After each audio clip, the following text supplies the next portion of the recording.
Hello everyone, my name is Akhil Roy और आप सभी का स्वागत है हमारे चैनल में। देखिए, चैनल के ज़रिए से हम आज बायोलॉजी क्लास नंबर 5 पे बात करने वाले हैं। जैसे कि आप सभी को पता है कि सेल शुरू किया था मैंने, और सेल का ये 5वां किस्त है और इसमें मैं पूरी तरह से सेल को ख़त्म कर दूंगा। तो इससे पहले मैंने ऑलरेडी 4 वीडियो अपलोड कर दिए हैं, तो आप उन्हें जा कर के देख लीजिए अगर आपने उनको अब तक नहीं देखा है तो।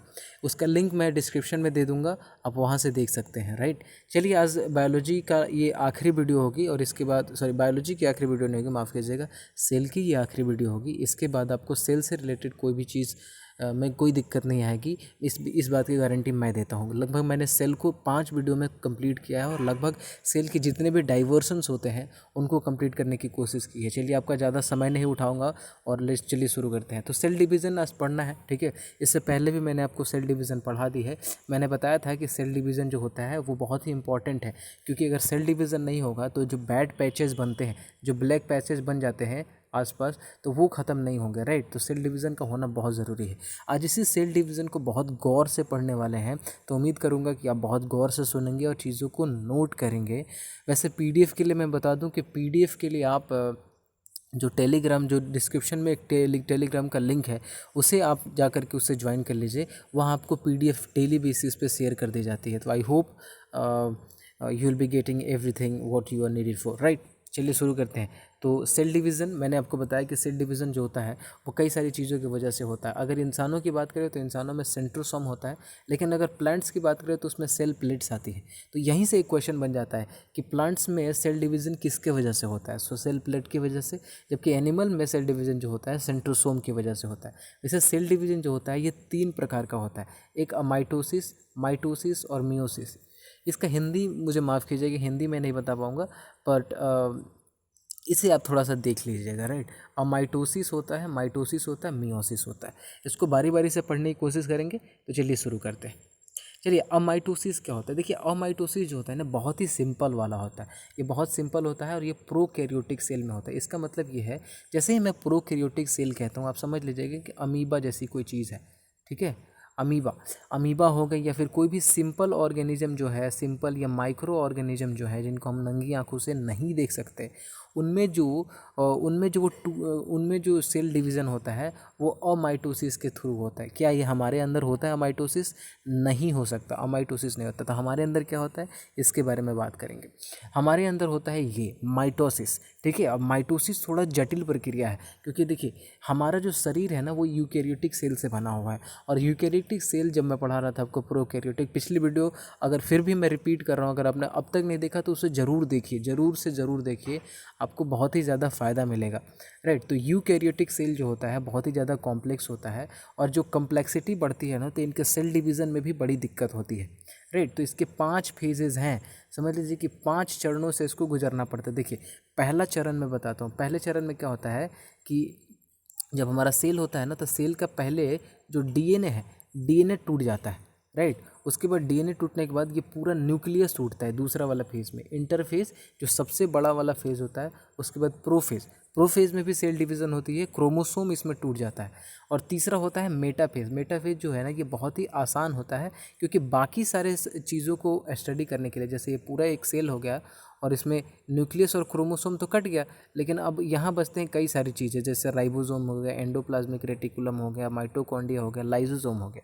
लेकिन इसमें क्या है ना कि जैसे मान लीजिए ये तो निकल गया, अब इसमें गलती से भी अगर ऐसा होता है कि मान लो कि ये वाला जो पार्ट है, इसमें जो बड़ा सा बिंदी बताया मैंने लाइसोसोम, और मैंने बताया था कि लाइसोसोम जो है ना, लाइसोसोम के अंदर एक लिक्विड होती है, लिक्विड का नाम है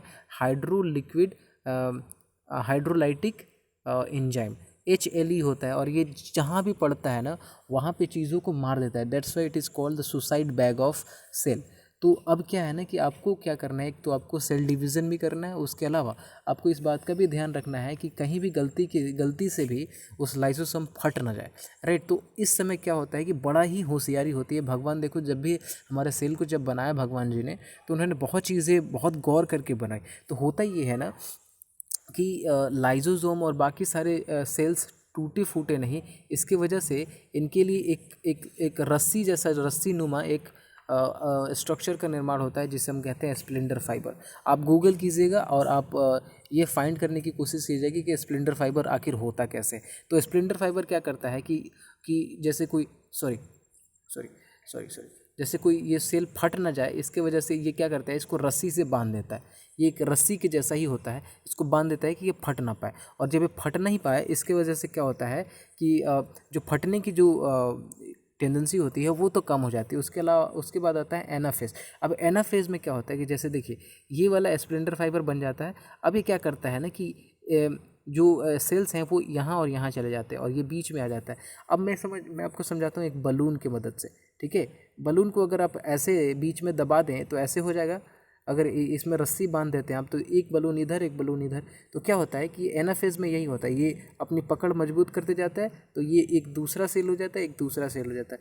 इसमें क्या होता है कि यहाँ का जो भी सेल होता है ना, ये इसमें चला जाता है, यहाँ पे पोल्स के पास। तो यही मैंने लिखा है एनाफेज में ये पोल्स के पास चले जाते हैं। फिर लास्ट आता है टेलोफेज। अब ये टेलोफेज में क्या होता है ना कि जब ये टूट जाता है तो इसके बाद स्प्लिंडर फाइबर अपने आप गायब हो जाता है और इस तरीके से एक दो सेल का निर्माण हो जाता है। तो ये माइटोसिस की जो प्रक्रिया है ये थोड़ी सी टफ प्रक्रिया है, इसको थोड़ा ध्यान दीजिएगा, बार बार इस वीडियो को देखिएगा। इंटरफेज, प्रोफेज, मेटाफेज, एनाफेज और टेलोफेज, इन पांचों को बहुत ध्यान से देखिएगा और इसको नोट जरूर कीजिएगा। माइटोसिस से कोई प्रॉब्लम नहीं होगी, माइटोसिस हमारे अंदर होता है वैसे। उसके बाद होता है, तो ये मैंने आपको बता दिया था अभी वाला ये स्लाइड, अभी इस स्लाइड को इसलिए छोड़ा था। देखिए मियोसिस क्या है, देखिए मियोसिस जो होता है ना ये हमारे अंदर होता है, स्पेशली हमारे अंदर होता है। और इसमें क्या है ना कि इसमें स्पर्म और ओवम जो है ना ये आपका काम करते हैं। जैसे ह्यूमन में मैंने बताया था कि ह्यूमन में स्पर्म सेल होता है जो सबसे बड़ा होता है, और वुमन में वुमन में ओवम होता है, सॉरी माफ़ कीजिएगा, तो ओवम होता है। तो ये दोनों इसमें मियोसिस में पार्ट लेते हैं। ये भी एक जटिल प्रक्रिया है, इसमें प्रोफेज वाला काम होता है। प्रोफेज में मैंने आपको बताया कि प्रोफेज में क्रोमोसोम टूटता है, तो यहाँ भी क्रोमोसोम ही टूटता है और यहाँ क्रॉसिंग ओवर इंसिडेंट होती है। ये भी मैं बताऊँगा दोनों का क्या होता है। देखिए क्या होता है, मैं यहाँ लिख देता हूँ मेन और यहाँ लिख देता हूँ वुमेन। देखिए सबको पता है कि मेन में कितनी कितने क्रोमोसोम है, 46, और इसमें कितने हैं, 46। लेकिन एक बच्चा पैदा करने के लिए हमें इसका आधा चाहिए, यानी 23, सॉरी हमें क्या चाहिए कि ये देखिए कैसे बना होता है। एक मिनट मुझे बताइए, एक मिनट रुक जाइए, ध्यान से मैं नहीं चाहता कि आप थोड़ा सा कोई भी दिक्कत हो। देखिए मैन में भी 46 होता है और यहाँ भी 46 होता है, लेकिन ये देखिए कैसे होता है। ये 44 प्लस XY और ये होता है 44 प्लस XX, ठीक है। ये दो लास्ट वाले होते हैं, ये समझ लीजिए। ये 44 भी क्या है, इसमें भी XY होंगे, राइट। तो इनका आधा ये 22 और इनका भी आधा जाता है ये 22, ठीक है। तो ये कुल मिला के कितने हो गए, 44। तो इतने तो सब में जाते हैं। अब ये लड़का और लड़की वाला कॉन्सेप्ट क्या है, इसमें से एक जाएगा और इसमें से एक जाएगा, तो दो कंडीशन बनेगा। अगर इसका X चला गया तो इसका भी X चला आया, और इसका Y चला गया तो इसका X चला आया। तो अब ये दो कंडीशन है, याद रखिएगा, XX और YX वाला कंडीशन। बाकी ये मैं बता देता हूँ कि ये है ऑटोसोम, सॉरी ये है ऑलोसोम इसे कहते हैं, और ये ऑटोसोम होता है, ठीक है। और यही लिंग निर्धारण के लिए बहुत इंपॉर्टेंट है, यही लिंग निर्धारण करता है, यही बताता है कि आने वाला जो बच्चा है वो लड़का होगा कि लड़की। चलिए मैं XX और YX वाला बता रहा हूँ, ठीक है। तो ये हो गया, एक कंडीशन हो गया XX और एक कंडीशन हो गया YY, ठीक है। तो लड़कियों में XX तो होता है, मर्दों में X या Y हो जाता है। तो ये अगर X हो गया और ये Y हो गया तो क्या होगा, अगर XX हुआ तो गर्ल लड़की हो जाएगी, और XY हो गया तो बॉय हो गया। तो आप देख रहे हैं कि यहाँ लड़का और लड़की होने के पीछे लड़का और लड़की होगा, ये किसके स्पर्म पे डिपेंड कर रहा है, लड़कियों पे नहीं, क्योंकि दोनों टाइम में दोनों में XX ही है, तो लड़कियों का कोई मैटर नहीं करता। मर्दों के जो स्पर्म होते हैं उनमें X और Y जो क्रोमोसोम होता है उनके वजह से लड़के और लड़कियों का निर्धारण होता है, ठीक है। अब इसी में क्या होता है ना कि देखिए क्या होता है कि एक और चीज़ बताता हूँ। जैसे इसी में कभी कभी X चला गया और Y हो गया, कभी Y हो गया Y और X चला गया, कई, क्योंकि देखो लड़का लड़की होने के लिए ना XY चाहिए और X और X चाहिए, ठीक, यही दो चीज़ चाहिए।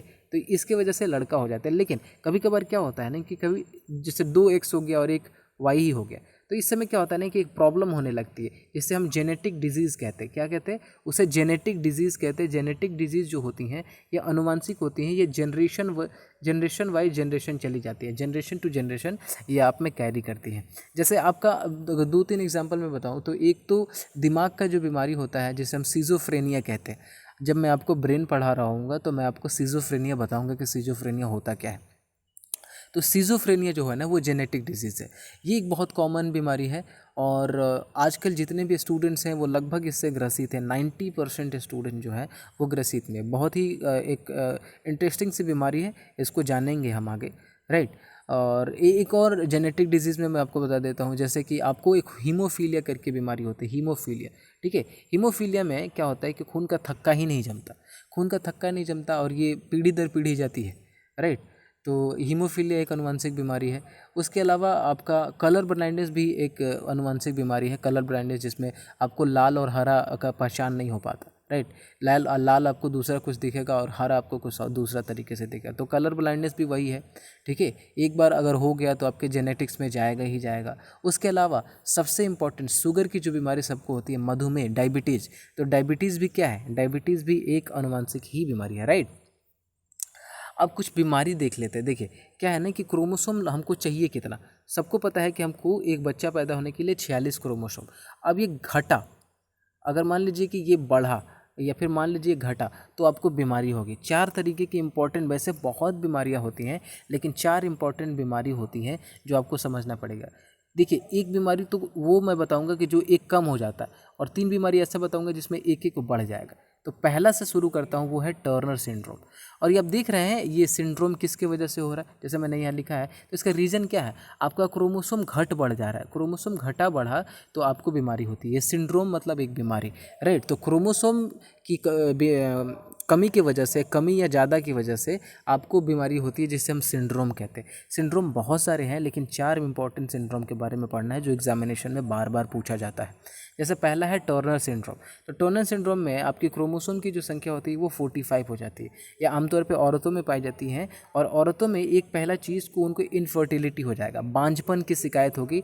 और दूसरा उनका बदन जो होगा ना वो बिल्कुल ही अनडेवलप्ड होगा, राइट। मतलब उन बिल्कुल इधर उधर से देख रहे हैं आप, ये फिगर देख रहे हैं, ये एक नॉर्मल वुमेन की तरह नहीं लग रही। इनकी गर्दन को आप देख सकते हैं, इनका ये वाला चेस्ट देख सकते हैं, हाथ देख सकते हैं। मतलब कुल मिला के ये है कि इनका बदन पूरी तरह से डेवलप्ड नहीं है, अनडेवलप्ड कंडीशन में है, राइट। लेकिन तो ये 2 बीमारियां होती हैं। लेकिन हम ये कहना हमारा गलत होगा कि कोई भी, हर कोई इंसान, जो लड़की जो आपको सुखड़ी दिखती है, सॉरी मैं बॉडी शेमिंग नहीं कर रहा, मैं समझा रहा हूँ, बस ये समझा रहा हूँ कि अगर कोई भी लड़की अगर आपको ऐसी दिखती है जिसका डेवलप्ड बॉडी नहीं है, तो इसका ये मतलब नहीं कि उसको सिंड्रोम है।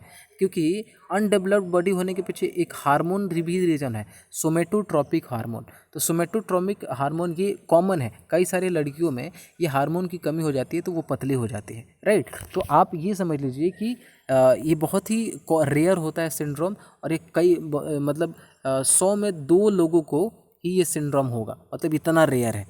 तो सोमेटोट्रोपिक हार्मोन की वजह से लोगों के भी अनडेवलप्ड बॉडी होते हैं। तो ये मैं टर्नर सिंड्रोम बता दिया। उसके बाद है क्लिनीफेंटर सिंड्रोम। ये मर्दों में होता है और इसमें क्रोमोसोम की संख्या 47 हो जाती है।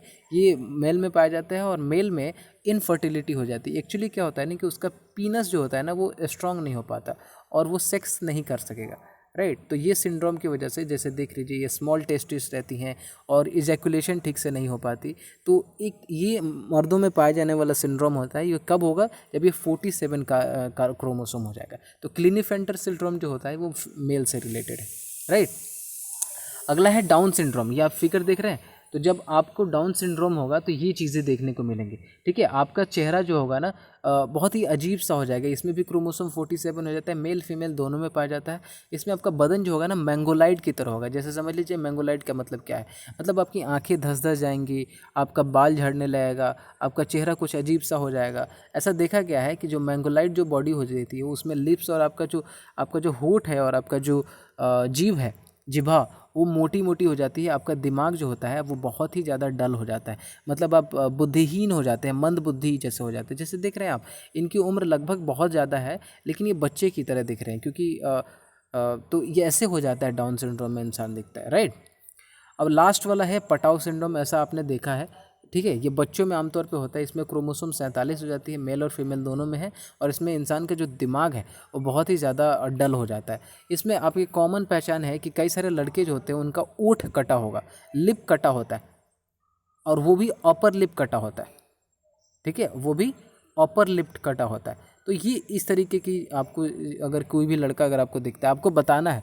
अच्छा, मैं आपको एक वर्क देता हूँ, आपको ये पता करना है कि आपके लोकेलिटी में कौन सा ऐसा बच्चा है जिसका ये कटा हुआ है, राइट। तो ये आपको, ये पटाऊ सिंड्रोम होती है, 47 क्रोमोसोम की वजह से बीमारियाँ एक बन जाती है, जिसमें आपका होठ कट जाता है, आपका दिमाग थोड़ा सा डल हो जाता है, राइट। समय के साथ ये ठीक हो सकता है अगर इस पे अच्छा से देखा जाए, अगर ट्रीटमेंट हो तो, राइट।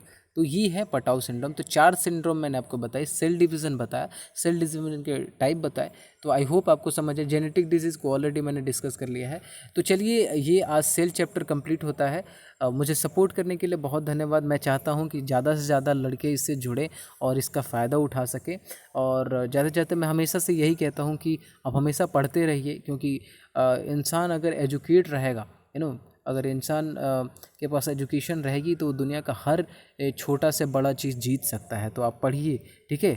कोई ज़रूरी नहीं है कि आपको बायोलॉजी नहीं आती तो बायोलॉजी के में इंटरेस्ट नहीं है तो बायोलॉजी ही पढ़िए, नहीं। अगर आपको किसी खेल से रिलेटेड अगर आपको नॉलेज रखना है या खेल से में रुचि है तो आप खेल के बारे में पढ़िए, ठीक है। लेकिन पढ़िए, आप ज़रूर पढ़िए।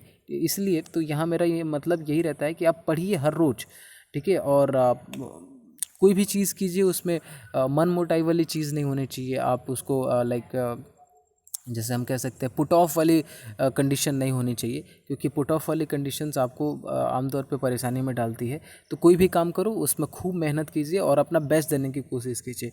और इसके लिए मैं आपको गुड लक बोल देता हूँ। वीडियो को देखने के लिए बहुत बहुत आभार। आपसे बस यही प्रार्थना रहेगी कि आप वीडियो को ज़्यादा से ज़्यादा लोगों के बीच शेयर कीजिए, ताकि अच्छे लोगों के बीच ये पहुँच सके, ठीक है। और आज के लिए बस इतना ही। जय हिंद। अगले वाले चैप्टर में मैं आपको पढ़ा रहा हूँ स्केलेटन, तो आप उसको देखना मत भूलिएगा। धन्यवाद।